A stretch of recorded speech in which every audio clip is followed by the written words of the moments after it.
Hi friends, welcome to Darshan Vasu's kitchen. இன்றைக்கி தர்ஷன் வசூஸ் கிச்சனில் நம்ம என்ன பார்க்க போகிறோம்னாக்கா பன்னீர் பிரியாணி தாங்க பார்க்க போகிறோம். இந்த டம்ளரில் நான் பாஸ்மதி ரைஸு 3 டம்ளர் எடுத்துருக்குறேன். அது தண்ணி ஊற்றி நல்லா கழுவி ஊற வச்சுருக்குறேங்க. எண்ணெய் எடுத்துருக்குறேன், தயிர் எடுத்துருக்குறேன், நெய் எடுத்துருக்குறேங்க, இஞ்சி பூண்டு பேஸ்ட்டு, குடமிளகாவும் கொஞ்சம் உருளைக்கிழங்கு நறுக்கி வச்சுருக்குறேன், ஸ்பைசஸ் எடுத்துருக்குறேங்க. பன்னீர் நான் ஃப்ரை பண்ணி வச்சுருக்குறேன்.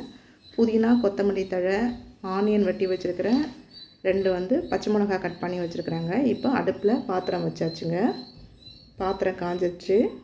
இப்போது தாளிப்புக்கு தேவையான எண்ணெயை கொஞ்சம் சேர்த்திக்குவாங்க. எண்ணெயை ஊற்றியாச்சு. இப்போது நெய் கொஞ்சம் சேர்த்துக்குவாங்க. அதில் நெய் நமக்கு தேவையான அளவுக்கு நம்ம சேர்த்திக்கலாம். நெய் நான் ஒரு 3 ஸ்பூன் அளவுக்கு நான் சேர்த்திருக்கிறேங்க நெய். இப்போ இந்த எண்ணெயும் நெய்யும் காஞ்ச உடனே பட்டை, கிராம்பு இதெல்லாம் எடுத்து வச்சுருக்குறாங்க. அது நம்ம சேர்த்துக்குவோங்க. பிரிஞ்சி இலை, மராட்டி முக்கு, கல்பாசி, பட்டை இதெல்லாம் நான் போட்டிருக்கேங்க. இதெல்லாம் நல்லா எண்ணெயில் பொரிஞ்சிடட்டும்.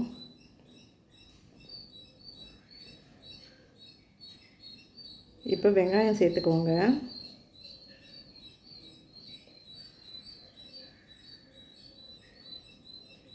வெங்காயம் சேர்த்தது உடனே நம்ம நல்லா கலரி விடணுங்க. இது வெங்காயம் நல்லா பொன்னிறமாக வர வரைக்கும் வதங்கினாங்க. இப்போ இந்த சாதத்தோட டேஸ்ட் நல்லாயிருக்கும். ஆனியன் இந்த மாதிரி ரைஸ்க்கெல்லாம் நம்ம நீல வாக்கில் கட் பண்ணோம்னா நல்லாயிருக்குங்க.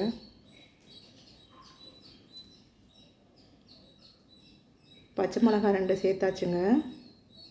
இப்போ அதையும் நல்லா வதக்கி விட்டு அதை எண்ணெயிலேயே நல்லா கோல்டன் ப்ரௌனுக்கு வந்துடுச்சுங்க. வெங்காயம், பச்சை மிளகாய் 2மே. இப்போ நம்ம இஞ்சி பூண்டு சேர்த்துக்கலாங்க.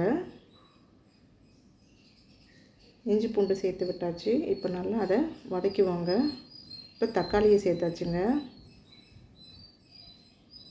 தக்காளி நல்லா குழையணுங்க. அந்த அளவுக்கு நம்ம கிளறி விட்டு வதக்கணுங்க.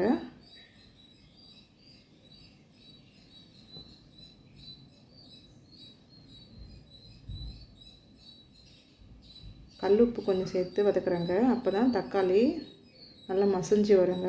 தக்காளி நல்லா மசிய குழஞ்சிடுச்சு. இப்போது நான் ஒரு உருளைக்கிழங்கும் குடமிளகாவும் நறுக்கி வச்சுருக்குறேங்க. உங்கள்கிட்ட வேறு ஏதாவது வெஜிடபிள்ஸ் இருந்தாலும் போட்டுக்கலாம். பன்னீர் கூட இது 2மே சேர்ந்தால் நல்லாயிருக்கும். அதனால் நான் குடமிளகாவும் உருளைக்கிழங்கும் சேர்த்துருக்கேங்க. இப்போது புதினா, கொத்தமல்லி தழையை ஒரு கைப்பிடி அளவுக்கு போட்டு நல்லா கிளறி விட்டுக்கணுங்க. இந்த எல்லா மசாலாவும் நல்லா வதங்கி வந்தது உடனே ஃப்ரை பண்ணி வச்சுருக்கிற பன்னீரை சேர்த்தாச்சுங்க. பன்னீர் சேர்த்த உடனே நம்ம தயிர் சேர்த்தோம்னாக்கா அந்த பன்னீர் உடையாதுங்க, குழையாது, நல்லா அப்படியே முழுசாகவே இருக்கும்.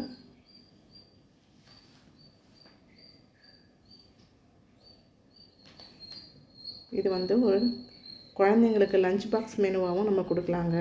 காலையில் 1 பாட் ரைஸ் மாதிரி கொடுத்துடலாம். இப்போது மசாலா தூள் போட்டுக்கிறேங்க.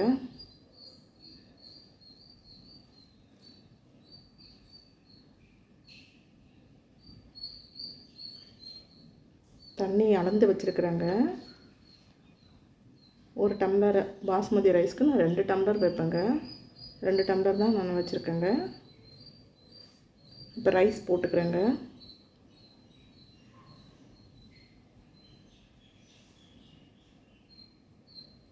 ரைஸ் மசாலாவோட மிக்ஸ் ஆனதுக்கு உடனே நம்ம தண்ணி சேர்த்துக்கலாங்க.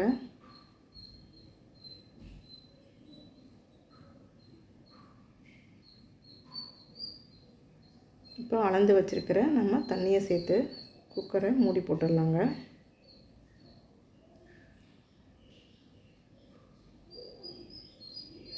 இந்த சமயத்தில் நமக்கு தேவையான உப்பு, காரம் எல்லாம் கரெக்டாக இருக்குதான்னு செக் பண்ணிக்குவோங்க. குக்கர் விசில் போட்டு ஒரு 3 விசில் வந்த உடனே இப்போ பாருங்கள், நல்லா நீல வாக்கிலேயே இருக்கிற பொலன்னு இருக்கிறது. சாதம் நல்லா ஸ்டிக்கியாகவே இருக்குது பாருங்கள், உடையாமல் இருக்குது. பன்னீர் குழந்தைங்களுக்கு சுவையான ஒரு லஞ்ச் மெனு தாங்க இது. டிஃபன் பாக்ஸ் லஞ்ச் மெனு இது. தொட்டுக்கிறதுக்கு இந்த மாதிரி ஒரு சிப்ஸு, கூட ஆனியன் ரைத்தா வச்சிங்கனாக்கா குழந்தைங்க நல்லா விருப்பமாக சாப்பிட்டுட்டு வருவாங்க. இந்த ரெசிபி உங்களுக்கு பிடிச்சிருந்ததுன்னா நீங்களும் ட்ரை பண்ணுங்கள். தர்ஷன் வசூஸ் கிச்சனுக்கு மறக்காமல் சப்ஸ்கிரைப் பண்ணிக்கோங்க.